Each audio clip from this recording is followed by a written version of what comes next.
पूरे बिहार में 75 साल में चपरासी से लेकर मुख्य सचिव तक जितने लोग सरकारी नौकरी में हैं, सबकी संख्या जोड़िएगा तो वो संख्या है 23 लाख लोग।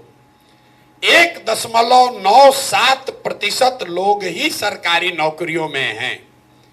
ध्यान रखिए, पूरे बिहार की आबादी है 13 करोड़। 1.972% से कम लोग सरकारी नौकरियों में हैं, लेकिन पूरा समाज सरकारी नौकरी के पीछे पड़कर अपना जीवन बर्बाद कर रहा है। आप जाइए मुसल्लापुर घाट में, यहाँ एक क्लास में 3-4 हजार लड़के कोचिंग कर रहे हैं। रेलवे में कोई क्लर्क बनने के लिए, बैंक में जाने के लिए। आप भी अपने बच्चों को भेज रहे हैं, लोग अपना जमीन बेच के ट्यूशन कोचिंग करा रहा है। उसमें से 2-4 को नौकरी मिलता है और 100 में 97 आदमी अपना 3-4 बरस घर का आटा गीला करके वापस जाता है बेरोजगार बन के। नौकरी, सरकारी नौकरी यहां से गरीबी का हटाने का उपाय नहीं है।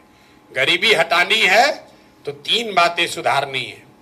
15 बरस से कम उम्र के बच्चों के लिए इतनी अच्छी पढ़ाई की व्यवस्था हो कि वो आदमी, वो बच्चा बड़ा होकर व्यवस्था पर बोझ न बने। हम लोग यहीं पढ़े हैं सरकारी स्कूल में, अच्छा पढ़ लिख गए, तो हमको नहीं मतलब है कि बिहार सरकार 400 रुपया पेंशन देता है, आयुष्मान का कार्ड बांट रहा है कि नहीं बांट रहा है, कि उसका इंदिरा आवास मिल रहा है कि नहीं मिल रहा है। हम व्यवस्था पर बोझ नहीं है, जो कमाते हैं उस पर टैक्स देते हैं, व्यवस्था को मजबूत करने में अपना कुछ न कुछ योगदान कर रहे हैं।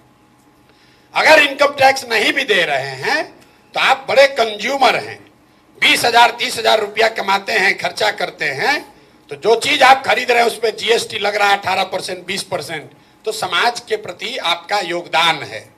लेकिन वही आप कुछ नहीं अगर किए, पढ़ाई लिखाई नहीं किए, तो व्यवस्था से मांग रहे हैं 5 किलो अनाज, व्यवस्था से मांग रहे हैं 400 रुपया पेंशन, व्यवस्था से मांग रहे हैं इंदिरा आवास, आयुष्मान कार्ड।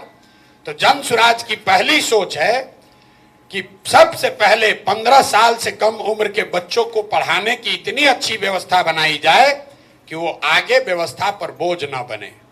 दूसरा पिलर ये है कि 15 साल से 55 साल के उम्र के लोग जिनको अब वापस पढ़ाया नहीं जा सकता है, लेकिन उनके पास कुछ न कुछ काम करने की क्षमता, स्किल है, अच्छा है खराब है लेकिन कुछ न कुछ क्षमता है, उन लोगों के हाथ में पूंजी दिया जाए ताकि वो मजदूरी से निकलकर कुछ न कुछ छोटा मोटा व्यवसायी बन पाए। और तीसरा पिलर ये है कि 60 वर्ष से ज्यादा उम्र के लोगों को कम से कम 2,000 रुपया पेंशन जरूर दिया जाए ताकि वो एक डिग्निफाइड लाइफ जी सके।